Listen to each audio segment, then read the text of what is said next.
नमस्कार, स्वागत है साहित्यिक झरोखा चैनल पर।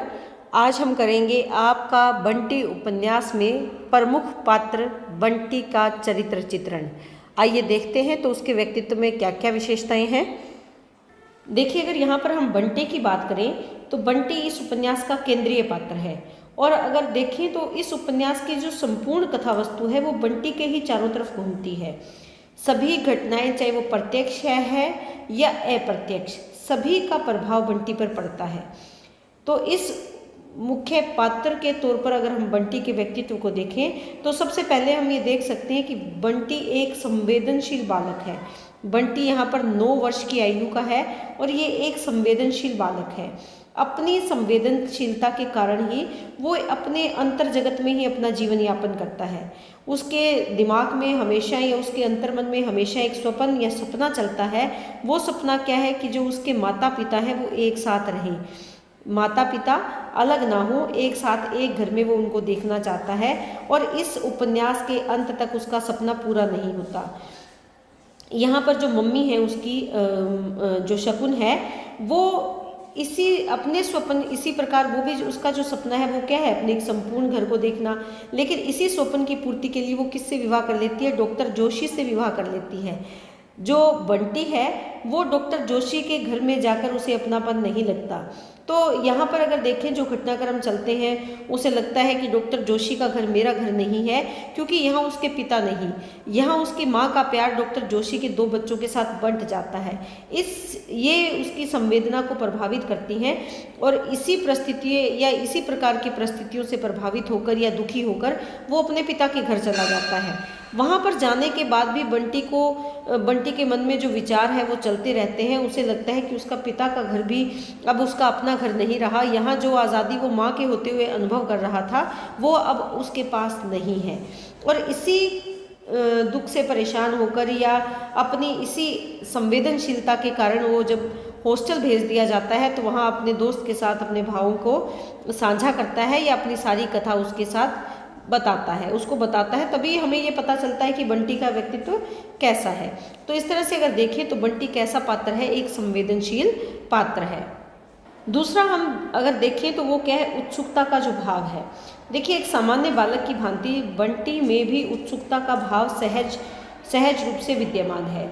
वो संसार की प्रत्येक बात जान लेना चाहते हैं। अपने आसपास के संसार में जो भी घटनाएं घटित होती है, वातावरण में जो घटनाएं घटित होती है, वो उनको जानने के लिए बहुत उत्सुक है। जैसे मम्मी कभी कभी रोती क्यों है, पौधों का बढ़ना, तलाक क्या होता है, आदि ऐसी अनेक बातें हैं जो उसके दिमाग में घूमती रहती है।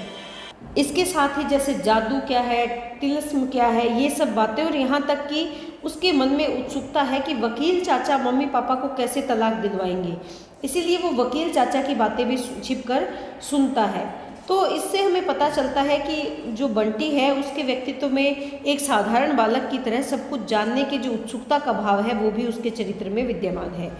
तीसरा यहाँ पर हम पॉइंट बना सकते हैं बुद्धिमान। देखिए, इस पॉइंट की अगर बात करें तो बंटी एक पढ़े लिखे माँ बाप का बेटा है और वो ये समझता है कि कैसी परिस्थितियों में उसे कैसा व्यवहार करना चाहिए। ये बात अलग है कि परिस्थिति जन्य उसका व्यवहार थोड़ा चिड़चिड़ा हो जाता है या उसका जो मन है या अंतर्मन है वो बहुत ज़्यादा परिस्थितियों से प्रभावित होता है।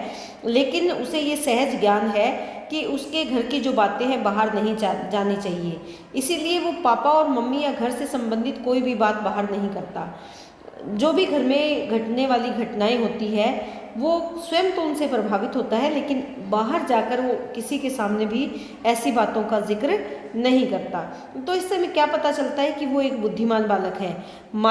अपनी माता के साथ या शकुन के साथ आकर वो जो डॉक्टर जोशी के घर रहने लगता है तो उसके मन को ये बात प्रभावित करती है कि अब उसकी माँ का प्यार 3 बच्चों में बंट जाएगा। यानी उसके जो डॉक्टर जोशी के 2 बच्चे हैं उनके साथ भी उसकी माँ आत्मीयता का व्यवहार रखती है। तो ऐसे में बंटी के मन में ये विचार आ जाता है कि अब उसका प्यार उसकी माँ के प्रति जो उसके माँ के में बंटी के लिए जो स्नेह था, अब वो केवल उसका नहीं बल्कि उसका विभाजन हो गया है, वो बट गया है। तो इस तरह की बातें भी बंटी को प्रभावित करती है और हमें पता चलता है कि वो बुद्धिमानी से ये विचार करता है कि मैं अगर यहाँ से पापा के पास चला जाऊँ तो शायद वहाँ पर मेरा एकाधिकार होगा या वो घर मेरा अपना घर होगा। लेकिन इस उपन्यास को जब हम पढ़ते हैं तो हमें पता चलता है कि बंटी को वहाँ पर भी अपनापन नहीं मिलता।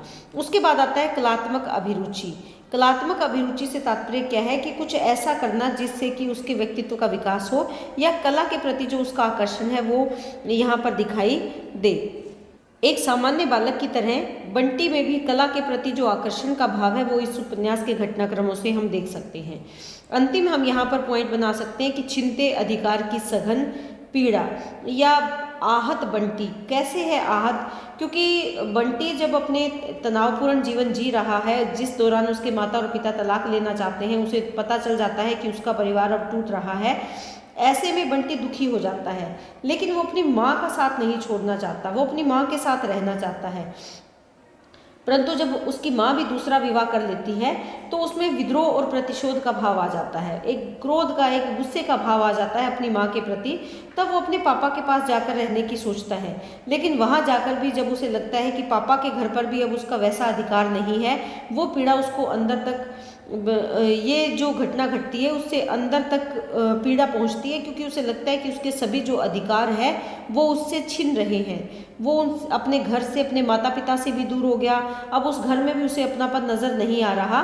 तो ऐसे में उसकी जो पीड़ा है वो और ज़्यादा बढ़ जाती है। पापा के पास जाने के बाद जब उसे हॉस्टल भेजकर वो अपने दायित्व का निर्वाह कर लेते हैं, तब बंटी इस बात को अच्छे से समझ जाता है कि अब उसका जीवन यहीं पर बीतने वाला है। तो यहाँ अगर हम देखें तो ये जो पीड़ा है, जो परिवार के टूटने की पीड़ा है, जो उसके माँ का प्यार बट जाता है डॉक्टर जोशी के बच्चों में, तो उसकी जो पीड़ा है, अपने पिता के प्रति जो उसकी लापरवाही हम देखते हैं कि उसके पिता जब देखते हैं कि बंटी इस घर में भी ठीक तरीके से सहज नहीं हो पा रहा है, तो वो क्या करते हैं, उसको हॉस्टल भेजने का निर्णय लेते हैं। तो यहाँ पर उसे लगता है कि मेरे अधिकार, चाहे माँ के प्रति है, पिता के प्रति है, मेरा घर, ये सब मुझसे छिन रहा है।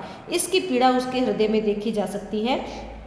तो एक 9 साल का बालक इन परिस्थितियों से कैसे जूझ रहा है, उसके मन में किस प्रकार के प्रश्न उठ रहे हैं, वो सब बंटी के जो भीतरी पीड़ा है उसको जानने की कोशिश इस उपन्यास में की गई है।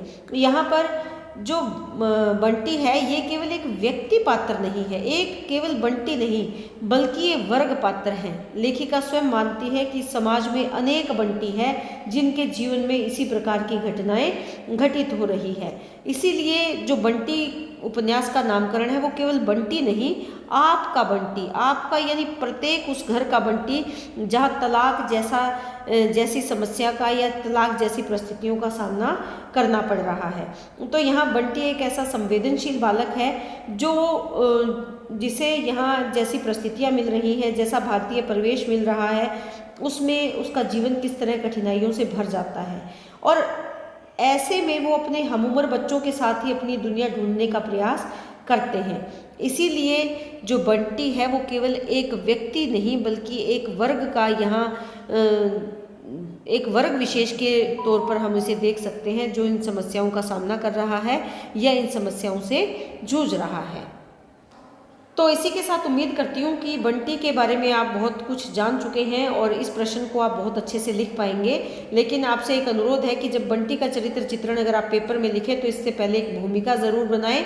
भूमिका में आप पहले ये बताएंगे कि किसका उपन्यास है, उपन्यास का नाम क्या है, उपन्यास के रचनाकार कौन है और इस उपन्यास का मुख्य कथानक क्या है।